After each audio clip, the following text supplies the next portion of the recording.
Et on est ensemble pour le 10h midi avec vous, avec vos questions, vos témoignages. Vous savez que nous sommes en live sur le Facebook Sud Radio, également sur YouTube. Vous pouvez également nous retrouver sur partout. Sud Radio et partout. Voilà, parlons vrai. On est avec vous et on vous accompagne toute la journée. 0826 300 300. Aujourd'hui, pour débattre, Sandra Regol, bonjour. Bonjour.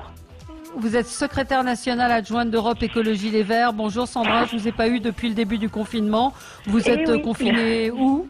Je suis confinée à Paris pour éviter de diffuser le virus, même si ça m'empêche de voir ma famille en ces temps où on a plutôt envie de se rapprocher d'eux.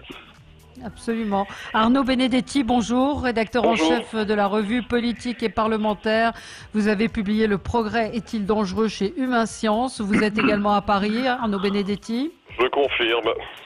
Voilà, vous êtes professeur également à la Sorbonne. Hassen Amour, responsable associatif, fondateur du collectif marseillais Trop jeune pour mourir. Vous êtes à Marseille, Hassen ? Je suis à Marseille, oui. Chez moi. Et Patrick Mignon, vous étiez commandant de bord et membre du Parti chrétien-démocrate. Bonjour Patrick Mignon. Bonjour Valérie, bonjour à tous. Vous êtes où vous Patrick ? Moi je suis dans l'Essonne, chez moi. J'ai la chance d'avoir une maison et un jardin. Donc je ne suis pas à plaindre par rapport à ceux qui sont dans des petits appartements. Un petit mot sur ces images d'avions qu'on a pu voir dans les différents journaux, ces avions immobilisés. C'est impressionnant de voir ça. Vous n'aviez jamais vu ça ? Alors, on l'a vu à l'époque aux États-Unis, à l'époque des attentats du 11 novembre, quand George Bush avait décidé, 11 septembre, pardon, quand George Bush avait décidé de grounder, de mettre au sol tous les avions qui volaient dans l'espace. Mais évidemment, c'était pas en France. Non, c'est totalement exceptionnel. J'ai une séquence qui m'est donnée par un ami qui est chef pompier à Roissy, où il se balade avec son véhicule de service sur les taxiways. Et tous les avions, en tout cas de la flotte moyen courrier et une partie des longs courriers à Roissy, sont au sol. À Orly, c'est pareil, j'imagine. Avec en plus les entrées d'air, les cages pitot, les entrées d'air des réacteurs, des sondes statiques. Tout ça, c'est protégé parce qu'un avion qui vole pas se dégrade beaucoup plus vite qu'un avion qui vole, ne serait-ce que par l'humidité, Donc ça va être très long à remettre en route. Je suis pas spécialiste, mais oui, il y a des procédures très longues de vérification, beaucoup plus qu'une simple visite journalière ou bijournalière, enfin tous les 2 jours. Oui, je pense que ça va être très long. Ça va être d'autant plus long que ce que les gens ne savent pas, c'est qu'un pilote, pour avoir le droit de voler, doit effectuer un certain nombre de mouvements décollage-atterrissage dans les 90 derniers jours.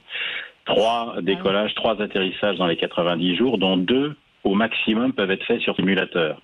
Donc ça veut dire qu'il faudra remettre tout ce monde en ligne, mais pour les remettre en ligne, il faut les instructeurs qui eux-mêmes doivent avoir une expérience récente très importante. Et donc comment tout ça va se défaire, c'est je pense la DGAC qui va mandater des gens et au fur et à mesure, un peu comme un virus qui contamine la population, les instructeurs vont relâcher les gens un par un, puis chaque instructeur pourra en relâcher un certain nombre. Ça va être assez long, oui. Ça va être assez long. Alors, on va parler, écoutez, évidemment, encore et toujours de cette situation dans laquelle le monde entier, à laquelle le monde entier est confronté. Mais, le ministre du Budget a lancé un appel aux dons pour les entreprises. Il a appelé à la solidarité. On va parler également de l'union nationale. Les oppositions doivent-elles jouer le jeu ? On voit qu'il y a de plus en plus de polémiques. Dites-nous ce que vous en pensez. Un Français sur 4 pense que le virus a été créé en laboratoire. C'est ce que dit Marine Le Pen.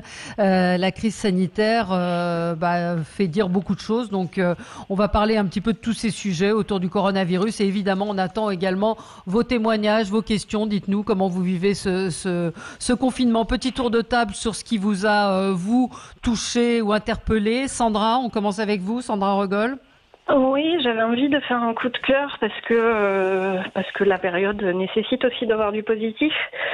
Et je vais pas faire un coup de cœur aux soignants ou au personnel qui assure notre sécurité, mais j'avais envie de faire un coup de cœur à ces paysans et ces paysannes qui continuent à produire et qui s'organisent en circuit court pour continuer à nous nourrir. Je pense notamment aux paysans bio qui font des paniers de livraison à domicile, qui s'organisent en ferme itinérante pour respecter les fermetures de marché. Tous ces gens qui n'ont pas eu besoin de main-d'œuvre supplémentaire, puisqu'ils travaillent déjà régulièrement avec des ouvriers, des ouvrières agricoles. et qui continuent à nous nourrir bien. Il y a les paysans, puis il y a aussi les pêcheurs qui sont en très grande difficulté aujourd'hui. Très grande difficulté, oui, absolument. Ouais. Et qui s'organisent pour que leur pêche continue à permettre de bien vivre pour tous les gens qui en ont besoin. Tous ces gens-là font partie de ce qui nous permet de survivre aujourd'hui. Parce que ce que m'expliquait un poissonnier, c'est que autant un maraîcher, on peut lui commander 1 kilo de tomates, de la salade et tout. Lui, il achète ses poissons souvent en caisse, et donc, s'il prend X sol, X bar, X poissons, il est pas sûr de tous les vendre. Donc c'est en plus une marchandise très périssable, c'est très compliqué. Ce matin, je suis tombée sur alors ça va peut-être vous faire réagir. Alors j'espère que ce n'est pas un fake, comme on dit. C'est-à-dire que le préfet de Seine-et-Marne mobilise les réfugiés pour aller dans les champs, pour aller récolter les fruits et les légumes. Ça me fait réagir pour Sandra. Quelque chose d'intéressant, c'est que là, on se retrouve avec une demande du gouvernement de 200 000 personnes pour servir de main-d'œuvre dans nos champs, pour les très grosses installations agricoles qui sont nécessaires pour nourrir la France, mais ça signifie surtout que d'habitude, on fait venir d'autres main-d'œuvre, et que là, aujourd'hui, pendant que l'Allemagne demande à ses réfugiés qui ont une formation médicale de venir aider le pays pour sauver des vies, nous demandons à des gens qui souvent sont professeurs, journalistes, infirmiers ou médecins, d'aller ramasser des fruits et légumes dans les champs. C'est très important. Mais je pense qu'il y a un petit souci quand on demande à des gens d'aller faire un travail qui n'est pas le leur. Vous voyez, j'ai eu le cas il n'y a pas longtemps vers Toulouse de militants qui étaient étonnés parce qu'ils avaient proposé leur aide à des producteurs et que les producteurs leur avaient répondu « mais nous, on a besoin de gens qui soient formés parce qu'en fait, nos plantes, il faut les respecter quand on récolte et on ne peut pas demander ça à n'importe qui ». Je pense que quand on fait comme si le travail dans les champs, le travail agricole était quelque chose qui ne nécessitait aucune compétence, on n'est pas très respectueux du travail des paysans et de ce qui Alors permet de nous après, je nourrir. sais pas, c'est peut-être les fraises. Ce tweet que j'ai vu, et il y a effectivement le communiqué du préfet, ne mentionne aucune rémunération, ni il n'y a pas du tout ces précisions. Mais bon, écoutez, on va s'intéresser à ça. On va continuer notre tour de table à Seine-Amou. Vous, c'est un coup de gueule? C'est un coup de gueule qui consiste à alerter un petit peu les gens des banlieues et des quartiers. Moi, j'ai assisté à... Malheureusement, je sais très bien qu'on n'est pas tous égaux face au confinement, puisqu'on bénéficie pas tous de jardins, de lieux et d'espaces suffisants pour pouvoir exercer son confinement dans de bonnes conditions. Mais j'ai vu des images aussi de jeunes qui allaient jouer au foot en fin d'après-midi ensemble, communauté comorienne à Marseille qui continue à se visiter parce que c'est coutume dans leur communauté aux uns aux autres. Et donc certains médecins à Marseille me disaient que la communauté comorienne était affectée d'une certaine manière à Marseille. Et donc en banlieue, en Île-de-France, vous le savez aussi, il y a un certain nombre de personnes qui ne respectent pas le confinement également. Et simplement, voilà, bien que je prends en considération les difficultés de confinement chez certaines personnes, il faut absolument aujourd'hui que ces gens-là se rendent compte de la situation et que d'une manière ou d'une autre, on peut tous être touchés et que il en va de la situation sanitaire du pays, qu'il faut respecter ce confinement-là. Vous êtes confiné, mais vous sortez, vous allez quand même dans les quartiers. Comment ça se passe? En fait, ce qui se passe, c'est que moi, j'ai une activité. En fait, si vous voulez, j'ai une entreprise de livraison, pour tout vous dire. Ouais. Et donc, j'ai arrêté partiellement mon activité. Donc, j'ai fait du chômage partiel pour un certain nombre de mes salariés. Et pour l'autre partie, j'assume un certain nombre d'obligations courantes, puisque l'arrêt de l'activité totalement n'existe pas, donc je suis obligé de faire et de limiter mes déplacements, mais de faire quelque chose un petit peu, j'ai envie de dire, vital pour l'entreprise.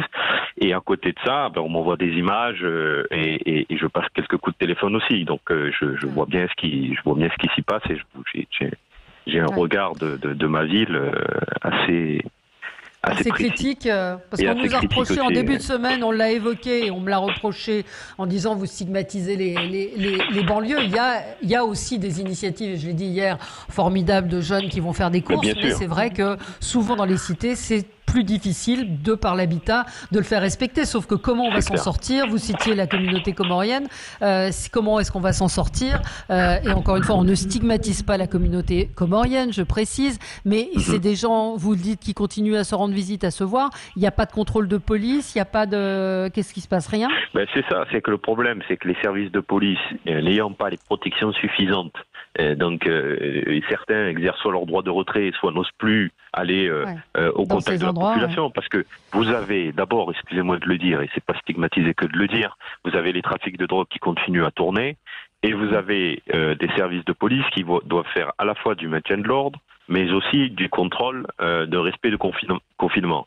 Donc ces situations-là, en réalité, c'est très compliqué pour des gens en plus qui ne respectent pas pour certains au minimum le confinement. Donc vous allez exposer des fonctionnaires de police qui, eux, vont aller au contact des populations, mais qui en face, en fait, l'ensemble des conditions n'est pas réuni pour que eux puissent se sentir aussi en sécurité en allant porter secours à cette population en leur disant mais attendez, restez bien chez vous, respectez bien les règles de confinement, où est-ce que vous êtes allé, où vous habitez.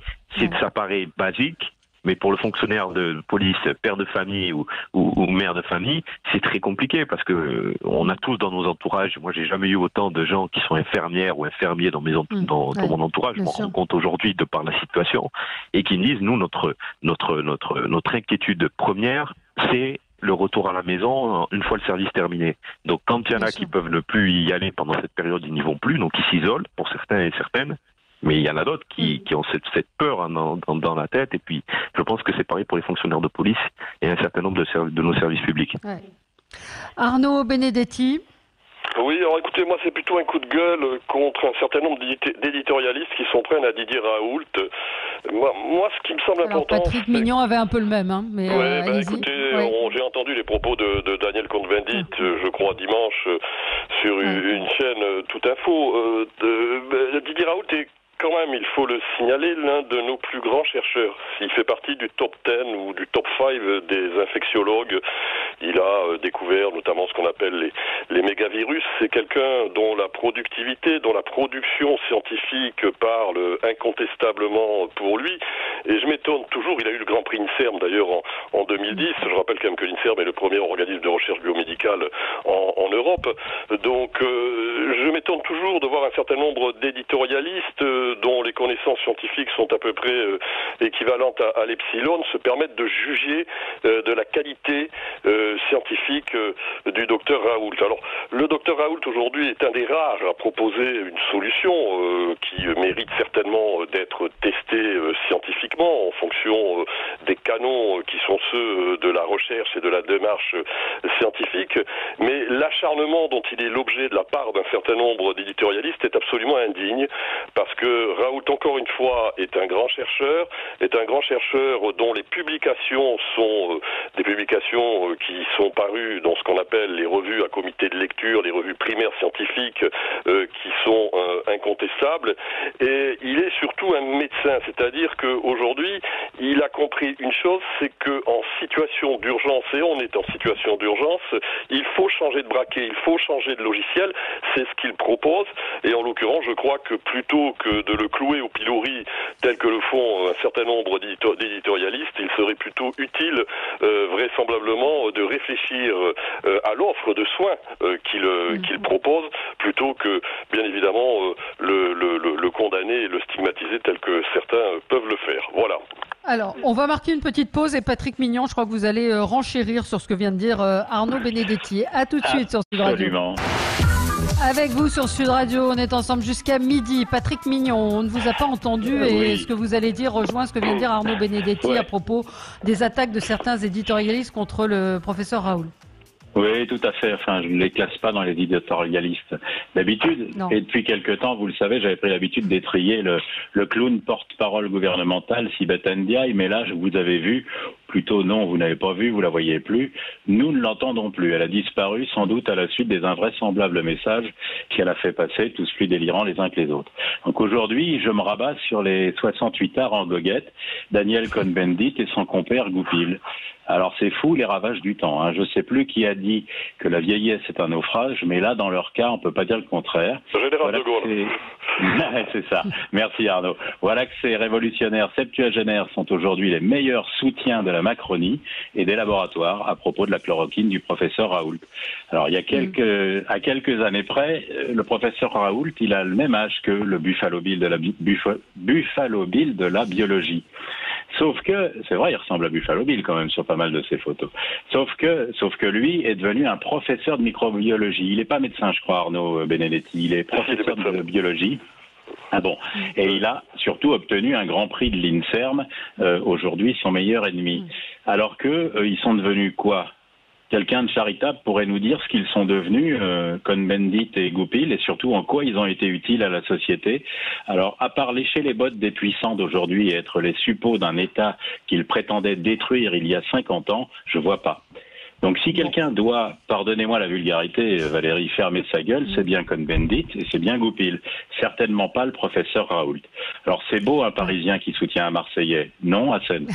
C'est très très... Qu'est-ce que vous en pensez les uns les autres? Ce qui est selon moi... voilà, ce qui est selon moi sûr, c'est que je pense qu'on a voulu d'une certaine manière diaboliser Raoult. Et dans les propos qu'a tenus Daniel Cohn-Bendit, il est sûr que, bon, bien sûr, c'est des propos violents.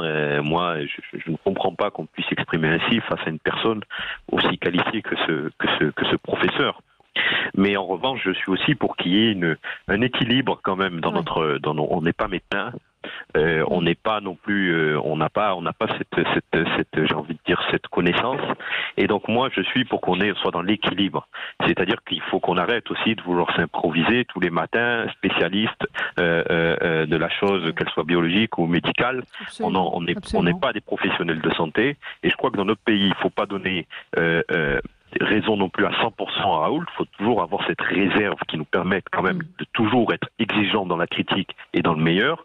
Et il faut aussi, à un moment donné, soutenir, on va dire, l'élan national du corps médical dans leur recherche, dans leur continuité, dans ceux qui me disent aussi, faites gaffe, faites attention, on n'a pas 100% du truc. Parce que moi je le vois, je sais très bien ce que l'angoisse produit. Donc je sais très bien les gens qui peuvent espérer en disant, non mais donnez-moi le truc que le professeur a fait là. Je veux ça. On a vu qu'il y a eu le danger de l'automédication. Voilà, donc ceux qui ont la parole dans les médias, moi ce que j'appelle c'est à la retenue, parce que la vérité c'est que d'y aller comme ça, aller franc-jeu dans les médias en disant non mais c'est ça la solution miracle, il n'y a que ça, c'est aussi être irresponsable. Je pense qu'il faut être dans l'entre-deux, dire que ce qu'il a fait c'est bien, il faut le prendre au sérieux ce monsieur, parce que comme l'a rappelé Arnaud et monsieur Tignon, c'est un homme qui a quand même des comment on appelle ça, à son actif des prix, qui a pour l'ensemble de sa carrière, qui a trouvé des choses, qui a fait de grandes choses, donc on n'a pas le droit de le diaboliser ou de le reléguer comme ça, comme certains voudraient le faire, alors qu'eux n'ont aucune compétence en la matière. Et de même, moi je suis plutôt pour dire, comme on sait qu'on est face à une population qui est extrêmement attentive pendant la période, on le voit avec les allocutions qui sont très suivies du gouvernement à la télé, je suis plutôt pour la responsabilité dans la parole publique, et notamment dans les médias, vis-à-vis des éditorialistes qui se lanceraient, à mon avis, un peu trop, et qui s'avanceraient un peu trop sur des textes, parce que si demain il y avait un drame, qu'est-ce qu'on dirait? Ah oui, mais j'ai pas voulu le dire comme ça, c'était pas de ma faute, ou machin. Non, il faut être responsable, et donc, quand on a la parole, en ces temps-là, en ces temps de complot, on va l'évoquer, mieux vaut être sûr de ce que l'on dit quand on le dit et dans la période qu'on va le dire. Alors attendez, Sandra, Sandra voulait intervenir et après Arnaud. Sandra, oui, je pense que effectivement, je rejoins les précédentes interventions. Ça appelle à un peu d'humilité de la part des gens qui ne sont pas scientifiques. Mais je pense que c'est surtout l'arbre qui cache la forêt. Là, aujourd'hui, nous n'avons pas de vaccin, pas de médecine pour contrer cette maladie. On ne peut contrer que les symptômes. Alors, je rassure tout de suite tout le monde. Ça fait des années qu'on n'a pas de véritable médicament contre la grippe et qu'on en soigne pour autant les symptômes. Pour autant, si je vous dis que c'est l'arbre qui cache la forêt, c'est que je vous rappelle que pendant que la France a démarré cette épidémie avec seulement 5000 lits de réanimation, et on sait depuis le début de l'épidémie en Chine, tous les virologues, tous les épidémiologistes, tous les spécialistes rappellent que nous avons les moyens en France techniques d'arriver à contrer les symptômes, mais qu'il y a une limite, c'est le nombre de lits qu'on est capable d'occuper en même temps pour permettre aux personnes, qu'elles soient jeunes ou vieilles, d'arriver à s'en sortir, parce que ça passe pour tous les cas graves par de la réanimation, quelles que soient les capacités physiques. Et bien pendant ce temps-là, l'Allemagne, elle, a 25 000 ou 30 000 lits de réanimation, avec le personnel qu'il faut pour faire face. Ce qui permet à la fois de soigner les gens qui ont des affections graves. Je vous rappelle qu'en ce moment sont mis un peu de côté les gens qui ont des cancers, les gens qui sont en phase terminale, les gens qui ont des accidents, etc. Et qu'on est en train de prendre de graves risques pour la santé publique globale, parce que tous les moyens sont mis, et c'est tout à fait normal, sur la lutte contre le coronavirus. C'est donc l'arbre qui cache la forêt, de la destruction qu'il y a eu, de tout le médical. Et je vous rappelle que ça fait des mois que le personnel médical explique que ce qui est en train de se passer est très grave, qu'on va vers de graves situations. Nous sommes en plein au cœur de ça. 5000 lits de réanimation, ce n'est pas suffisant. D'ailleurs, le gouvernement, excusez-moi, j'ai un chat dans la gorge, est en train d'agir pour passer à 14 000. 14 000, c'est encore très en deçà de ce dont on a besoin. Alors, chloroquine ou pas chloroquine, aujourd'hui, on a besoin de lits de réanimation et de personnel pour venir relever notre incroyable personnel médical qui est en train de mourir d'épuisement sur place. Arnaud Benedetti. Non, juste moi, ce que montre aujourd'hui la controverse autour de la proposition de Raoult, c'est que tout simplement, d'abord, le débat scientifique, ça a toujours été un débat où il y a eu des controverses. Sauf qu'aujourd'hui, à l'épreuve de la crise sanitaire que l'on est en train de vivre, cette controverse, elle est médiatique, elle est publique du fait de l'énormité des événements que nous traversons. Mais la question que pose en fin de compte le professeur Raoult, c'est la question de savoir s'il peut y avoir une recherche d'urgence comme il existe une médecine d'urgence. Or, comme il le dit justement, aujourd'hui procéder à un essai clinique multicentrique avec l'inclusion de 1000 patients, c'est bien évidemment une temporalité qui est absolument nécessaire pour respecter les canons, j'allais dire, de l'orthodoxie de la démarche scientifique, mais qui ne répond pas aux besoins de l'urgence à laquelle nous sommes confrontés. Le développement d'un vaccin, par exemple, le développement d'un vaccin, on sait très bien que ça prendra entre 12 et 18 mois, c'est-à-dire que la temporalité du développement d'une stratégie vaccinale, elle ne répond pas à la question de l'urgence à laquelle nous sommes confrontés. Et Raoult, il pose une question qui est essentielle et qui s'adresse aussi aux institutions scientifiques de recherche, c'est comment finalement on procède à une recherche d'urgence lorsqu'on est confronté à une catastrophe sanitaire. Et lui, il apporte de ce point de vue-là une réponse qui mérite bien évidemment d'être consolidée, mais il a au moins quelque part le mérite d'insister sur la nécessité d'avoir une recherche qui soit extrêmement réactive au moment où nous sommes confrontés à une épreuve comme celle que nous traversons. Alors, est-ce que je peux me faire l'avocat du diable pour relancer le débat? C'est est-ce que tout cela doit se faire sur la place publique? C'est ce que lui ont reproché certains médecins, c'est-à-dire que les confrères, les médecins débattent entre eux, et là, la chloroquine, il l'a balancée sur la place publique, et ce qui est mis en cause, j'essaye d'être factuel dans ce que je dis, c'est effectivement cette étude qui est pour de nombreux médecins et pour alors effectivement ça va dans le sens de ce que vous dites de l'urgence médicale, l'urgence de trouver quelque chose, mais que normalement quand on teste un médicament, il y a des patients témoins, il y a des patients qui testent des placebos, donc il y a sur la manière dont les tests sont faits, c'est ça plutôt qui est remis en cause. Mais tous les médecins ont envie que la chloroquine fonctionne. Après, la question c'est est-ce qu'il fallait le débat sur la place publique? Alors je vous pose la question, réfléchissez-y, vous avez une toute petite minute pour y penser. Je vous donne la parole, à tout de suite. Absolument, à tout de suite. Avec vous sur Sud Radio et avec Patrick Mignon, avec Sandra Rogol, Arnaud Benedetti et Hassen Amou. Alors, qui veut répondre à la question que je posais, à savoir, est-ce que c'est Patrick Mignon qui avait commencé? Patrick. Eh bien, écoutez, oui, c'est le véritable mot, c'est urgence. Le président de la République a même parlé de guerre. Moi, je ne mets en doute aucunement la méthodologie du professeur Raoult. Je pense que quelqu'un qui durant 40 ans, a fait, comme a dit Arnaud, des publications dans des revues à comité de lecture. C'est pas l'hebdomadaire du coin. C'est donc très documenté avec une méthode très précise. Il a fait toute sa carrière comme ça et il sait pertinemment comment on réalise une étude sur quelque chose. Sauf que là, il y a urgence et l'urgence, ça dit bien ce que ça veut dire. C'est-à-dire que il n'a pas de groupe témoin et il donne ses premiers résultats dès qu'il a 90% sur 24 et puis ce pourcentage se modifie mais très légèrement quand on est à 80 et vous verrez que quand on sera à un échantillon raisonnable, admissible que je ne connais pas, qui est peut-être de 100, 200, 500, avec peut-être même un groupe témoin, avec un placebo, quoique donner un placebo à quelqu'un qui est dans cette situation, ça paraît un peu bizarre, eh bien, vous verrez que ce pourcentage de réussite sera quand même pas loin de celui qu'il avait osé publier au début. Alors évidemment, la méthodologie parfaite, nickel, prescrite, n'est pas respectée, sauf que il y a des vies en jeu, voilà. Ouais, bon, mais un dernier mot, comme on n'est pas médecin et encore une fois, je le répète, c'est toujours compliqué. Arnaud, non, vous vouliez ajouter quelque chose là-dessus ?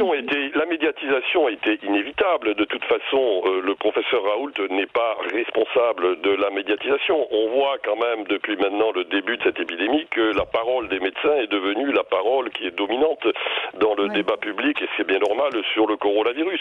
Donc lui-même étant interrogé sur la question, il est tout à fait légitime que dans le travail qui est le sien, il puisse proposer dans le débat public une solution. Alors cette solution, bien évidemment, elle mérite d'être testée, mais quand même, je rappellerai que de toute façon, tout traitement a des effets secondaires, en l'occurrence.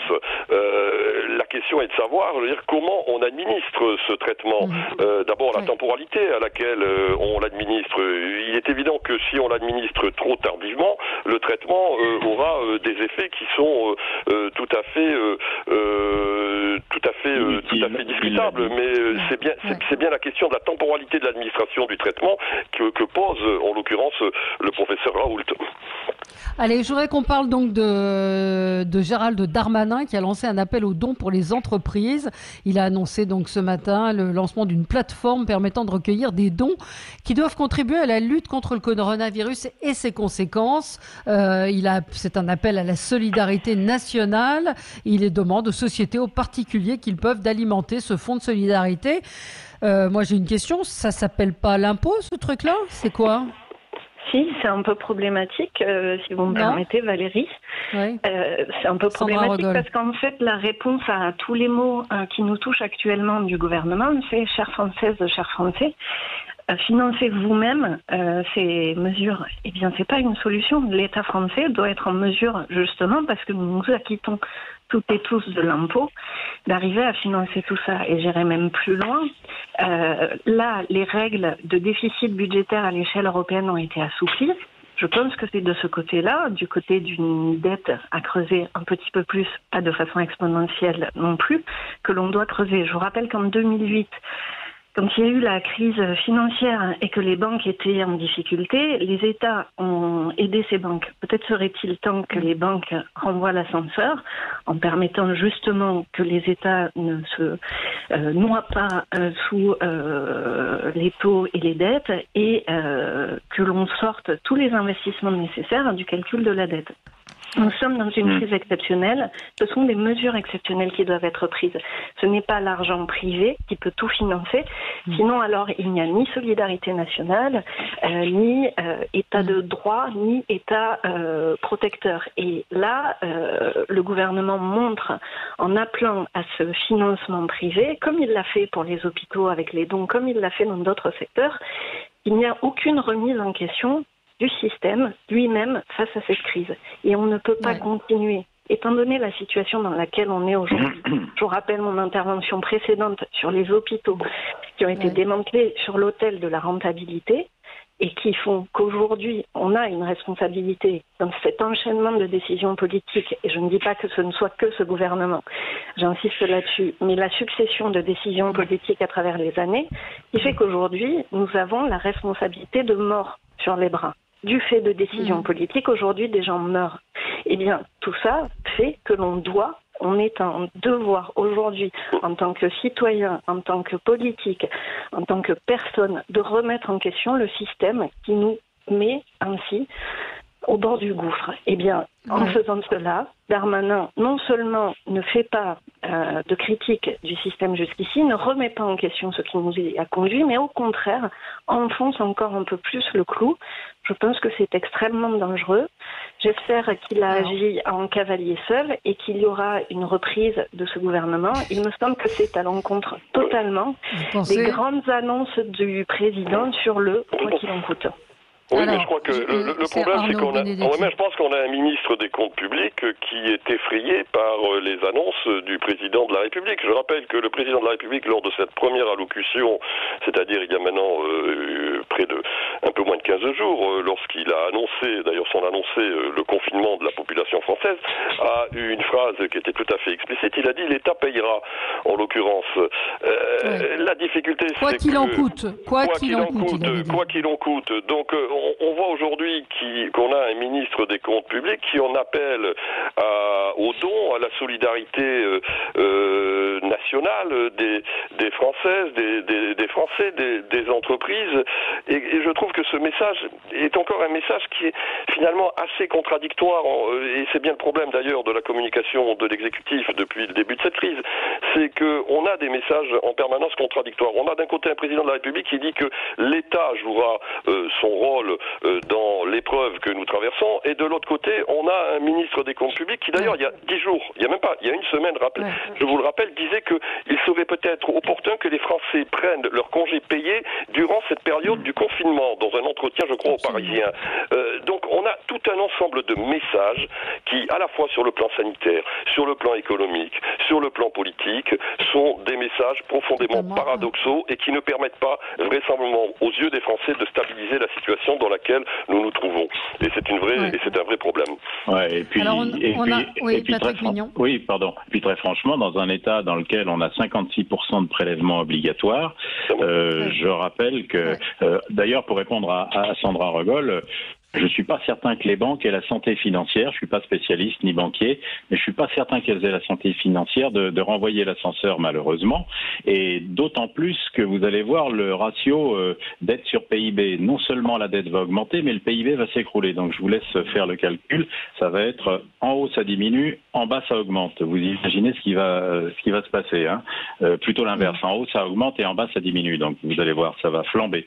Donc non, l'État aujourd'hui fait la manche d'une certaine manière, sollicite les dons privés, c'est pas invraisemblable, j'ai envie de retourner la phrase d'Emmanuel Macron, ou par le pognon de dingue, très sincèrement. Jean-Luc Mélenchon lui a dit est-ce que c'est un test pour mesurer la capacité d'indignation du pays, et il dit Darmanin fait la manche au lieu de rétablir l'ISF. Je suis pas sûr que l'ISF changerait grand-chose, mais c'est vrai que cette déclaration, Arnaud Benedetti, vous l'avez dit, beaucoup de nos auditeurs nous disent mais si l'on commençait par réduire le train de vie de l'État, que font-ils de nos impôts, où passe le pognon? On a Jean-Paul qui est en ligne avec nous de Draguignan. Bonjour Jean-Paul. Oui, bonjour madame et bonjour à tous. Voilà, je voudrais vous faire part d'une colère qui monte jour après jour, la mienne notamment et celle de personnes que je côtoie. Ce que je voulais dire, c'est que ce gouvernement est tout simplement lamentable, à commencer par notre Premier ministre qui voulait nous empêcher de penser et qui maintenant veut nous empêcher de parler. Voilà. Et je ne parle pas de toutes les descentes de lit du macronisme comme Bendit et bien d'autres qui tous les jours nous abreuvent de leurs conneries, et comme si les Français étaient des gens complètement débiles et que tout le monde doit suivre bien gentiment ce que l'on dit à la télévision. Je pense que tout cela suffit. Les propos de Darmanin aussi sont inacceptables. Je suis artisan, je suis au travail. Voilà. Et je suis au travail parce qu'il n'y a personne sur le chantier, que je suis le seul à travailler, et parce que tous les mois, j'ai des crédits, j'ai des charges à payer, et ainsi de suite. Et que si je ne veux pas perdre mon activité, je suis obligé d'y être.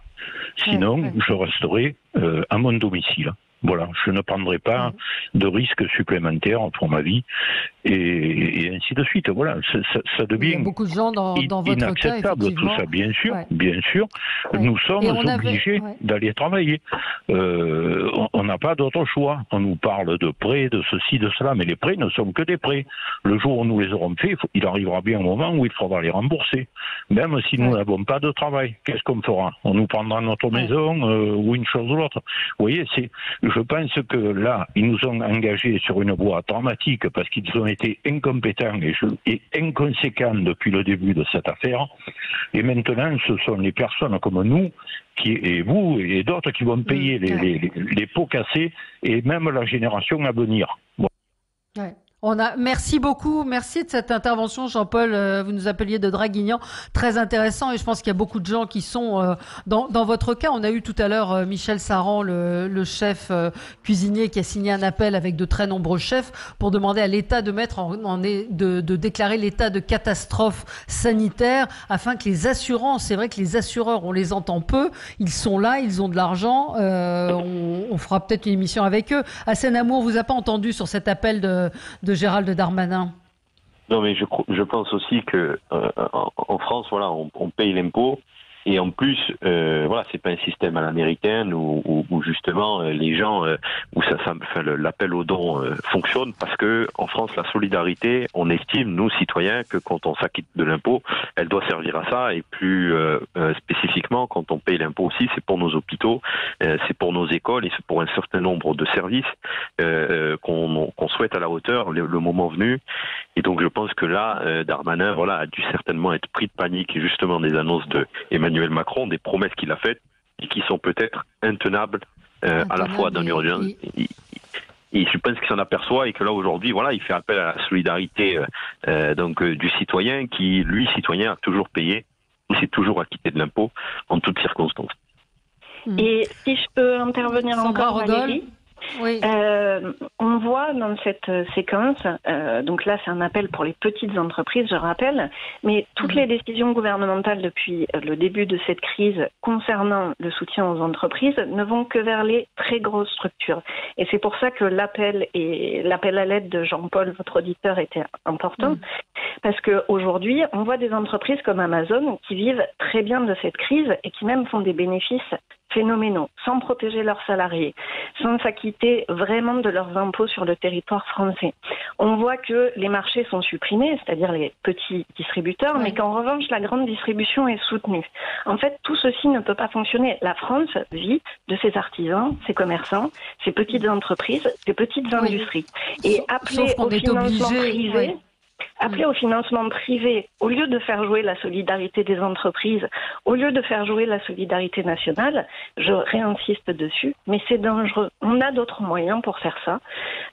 On a des moyens en répartissant la taxation, en répartissant les moyens de l'État, et il me semble qu'aujourd'hui, ces moyens ne sont pas explorés. Et c'est ça qui est dangereux, parce que oui, il y a un ras-le-bol qui monte dans la population, oui, il y a une colère qui monte. Et si les outils politiques ne sont pas mis en œuvre pour essayer de montrer que cette colère n'a pas lieu d'être, alors en plus de la crise sanitaire, et vous avez tout à fait raison, c'est aussi aux assureurs de jouer aujourd'hui, puisque c'est une crise exceptionnelle, eh bien si ce n'est pas mis en œuvre, on va aussi au-devant d'une nouvelle crise sociale qui sera bien plus violente que celle qu'on a rencontrée. Je suis totalement d'accord avec ce que vous dites, mais le problème c'est la politique budgétaire européenne. Je rappelle que jusqu'à présent, les Allemands, malgré l'épreuve encore une fois de la crise que nous traversons, ne sont pas favorables à une évolution de cette politique budgétaire. On a parlé de Corona Bond, de mutualisation de la dette, position que défendent plutôt les Français et les Italiens, et on est face, pour l'instant en tout cas, à une Allemagne qui répond nein à toute évolution de la doxa budgétaire bruxelloise. Donc moi je crois que les marges de manœuvre aujourd'hui du président de la République et de l'exécutif sont extrêmement contraintes du fait de cette orthodoxie budgétaire. Et tant qu'on n'aura pas desserré l'orthodoxie budgétaire, et on aurait pu penser justement que la crise allait permettre de desserrer cette orthodoxie budgétaire, eh bien on est d'une certaine manière cornérisé sur le plan de la gestion de nos finances publiques. Alors Arnaud, je rappelle quand même qu'il y a eu un desserrement justement de cette orthodoxie budgétaire, puisque le seuil des 3% aujourd'hui, on a le droit de le dépasser. Et ça, c'est un début. Et j'irai même plus loin, je dirais qu'il Elle est relative, Elle est relative, certes, mais il faut sortir de ce dogme des 3% qui, par ailleurs, on ne va pas refaire un cours d'histoire, mais est sorti de nulle part. Et en fait, ce dogme des 3%, vous avez raison d'insister, l'Allemagne est très ferme dessus, mais l'Europe ne se résume ni à la France, ni à l'Allemagne, et l'Europe a les moyens de sortir de cette logique financiero-budgétaire qui n'a aujourd'hui plus aucun sens, avec en plus un outil supplémentaire qui s'appelle la BCE. Et oui, les eurobonds, enfin les coronabonds comme on les appelle aujourd'hui, pourraient être une solution. Et je vais vous dire, les crises à venir ne se limitent pas au coronavirus. On a aussi une crise environnementale qui se produit. Évidemment, il y aura d'autres crises. Dont le coronavirus, par ailleurs, est une des premières émergences conséquentes et mondiales. Et donc, si on n'est pas aujourd'hui en mesure de réfléchir notre système économique, de réfléchir notre système financier et de penser à l'avenir, alors oui, nous cumulons crise sur crise, et c'est pour ça que j'alerte sur la gestion politique de ce gouvernement, des précédents et de l'Europe, mais c'est à nous, citoyennes et citoyens, d'agir pour que ça change. Et le problème qu'on a, si je peux simplement rajouter ceci, c'est que le problème, je pense que c'est la règle de l'unanimité, c'est-à-dire qu'il n'y a aucune décision qui peut être prise unilatéralement sans l'Allemagne. Donc, si je ne me trompe pas, je crois qu'il va falloir que tout le monde soit d'accord pour qu'il y ait un schéma qui soit retenu pour amortir ce coût énorme d'après-crise du coronavirus. Allez, on va marquer une petite pause, précision, parce qu'il y a des gens qui nous disent, après ce que vous avez dit Sandra, moi je commande sur Amazon, au moins ils livrent. Alors je précise qu'ils ne livrent plus les livres, ils livrent les biens de première nécessité. Et autre question, effectivement, la Poste qui travaille, qui est en régime réduit, pratiquement plus de courrier et impossibilité de recevoir des livres justement par la Poste. On revient dans un instant avec vous et on continue de débattre. À tout de suite. Avec vous sur Sud Radio jusqu'à midi. Vous retrouverez ensuite André Berkoff. Je rappelle que vous pouvez nous suivre en live sur le Facebook Sud Radio, également sur YouTube. Vous êtes de plus en plus nombreux à nous suivre. C'est bien, on a parlé de plein de choses. L'Union nationale, les oppositions doivent jouer le jeu. Et puis également donc cette enquête publiée par l'IFOP pour la Fondation Jean Jaurès. Un Français sur 4 pense que le virus a été créé en laboratoire. Et Marine Le Pen dit, est-ce que c'est légitime de se poser la question? Est-ce qu'on a le droit de se poser ces questions-là? Est-ce que, et ça rejoint un petit peu notre sujet d'Union nationale, est-ce qu'on ne joue pas contre l'Union nationale en posant ces questions, ou est-ce qu'il faut au contraire se les poser? Qui veut répondre? Moi, je veux bien y répondre. Hassan Amou. Donc j'échange régulièrement avec un député qui est François-Michel Lambert, qui a fait partie de ces députés, si vous voulez, qui ont été à l'Assemblée nationale pendant la crise. Notamment qui ont servi à poser des questions au gouvernement et à contrôler d'une certaine manière, donc faire le rôle de député, l'exécutif. C'est très important. Qu'un certain nombre de commentateurs qui, dans des dérapages incontrôlés à la télévision, disent parfois des bêtises, cela devrait s'appliquer une certaine retenue dans leurs paroles. Mais le politique aujourd'hui, le député, moi je pense que c'est dans ces circonstances-là qu'on les attend, dans le contrôle de l'exécutif, sur comment est-ce que les choses se déroulent. Et c'est à eux d'être critiques sur la situation, parce que un certain nombre de députés savaient, sachez-le, et moi je sais que c'est factuel ce que je dis, début mars, ils avaient déjà des éléments précis sur le coronavirus. Donc je pense qu'à un moment donné, les députés doivent jouer leur rôle, et je crois que je revisionnais il y a 24 heures la peste à Marseille en 1720. Et là aussi, c'est des médecins de l'époque qui ont alerté sur la peste, alors que le pouvoir, on va dire, municipal, lui, ne voulait pas admettre que c'était la peste parce qu'il ne voulait pas alerter et faire paniquer la population. Résultat, c'est 100 000 morts à Marseille de la peste. Donc, ce que je veux dire, c'est qu'il faut à un moment donné qu'il y ait quelqu'un qui, dans ces moments-là, joue ce rôle-là, à la fois de contrôle de l'exécutif et aussi critique, qui permettra à un moment donné de remettre sur rail des petits loupés qui peuvent être fatals pour la population. Oui. Moi, je crois que si vous voulez, la question du complotisme et la question de l'unité nationale, la question du complotisme, elle est aussi le fruit de la dégradation de la parole publique. À partir du moment où la parole publique tend à dissimuler un certain nombre de réalités, le manque de moyens sanitaires aujourd'hui ne fait plus débat au regard, encore une fois, de la crise à laquelle nous sommes confrontés. À partir du moment où la parole publique dit la vérité sur les faits, elle aura tendance indéniablement d'une certaine façon à faire en sorte que le complotisme soit tout au moins réduit. Et la question de l'unité nationale, mais si vous voulez l'unité nationale, et bien dans ce cas-là, vous créez les conditions de l'unité nationale. Créer les conditions de l'unité nationale, jusqu'à preuve du contraire, Emmanuel Macron n'a pas proposé un gouvernement d'union nationale pour faire face à la crise à laquelle nous sommes confrontés.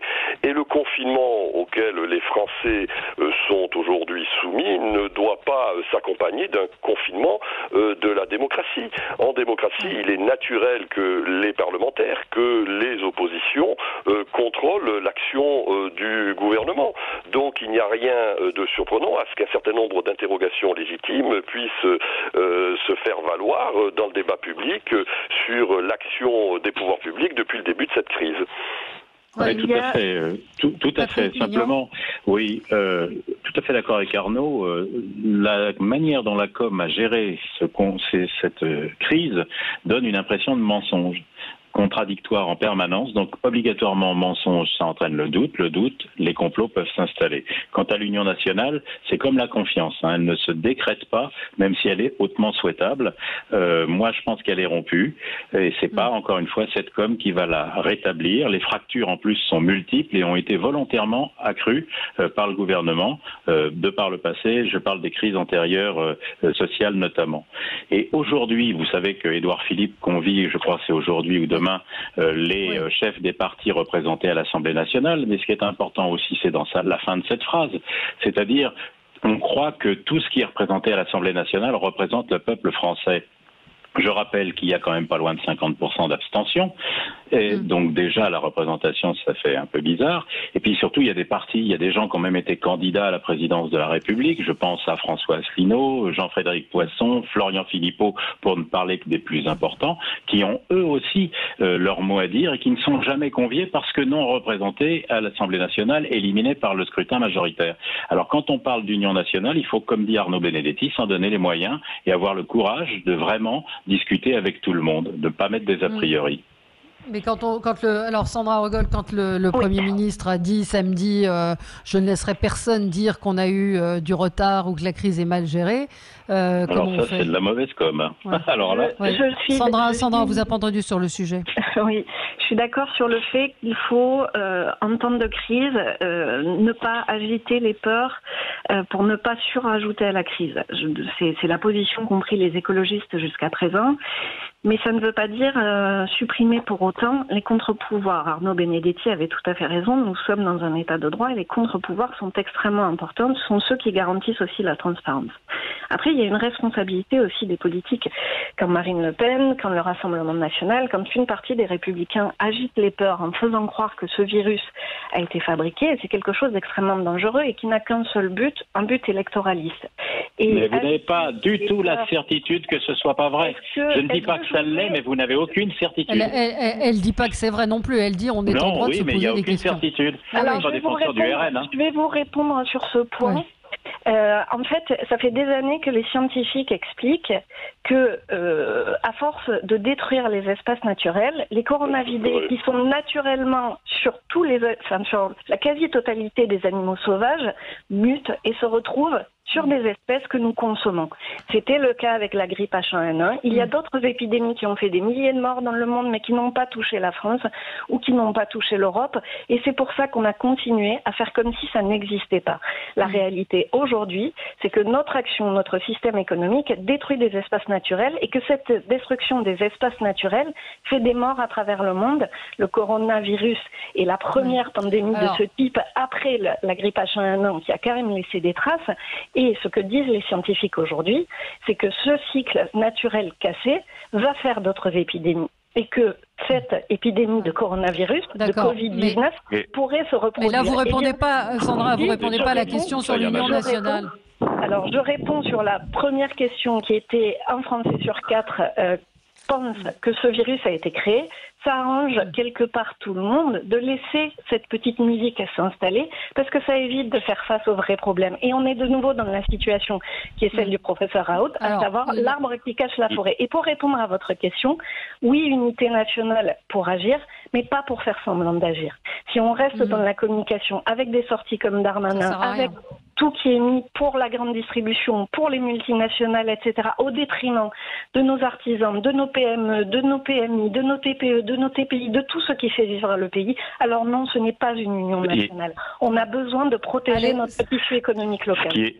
Voilà, c'est fini. C'est fini. Oui, rapidement. Non, mais ce qui est important de dire, c'est qu'il faut que toutes les informations soient factuelles. Il faut que toutes les informations soient factuelles. Il faut que certaines personnes se retiennent et mettre un peu en congé leur fonds de commerce électoraliste. C'est très important. Oui, que les informations soient factuelles et précises et qu'il n'y ait pas d'injonction contradictoire aussi de la part du gouvernement. Merci à vous 4, merci à vous auditeurs de Sud Radio. Dans un instant, vous allez retrouver André Berkoff et nous on se retrouve demain à 10h. Très bonne journée sur Sud Radio.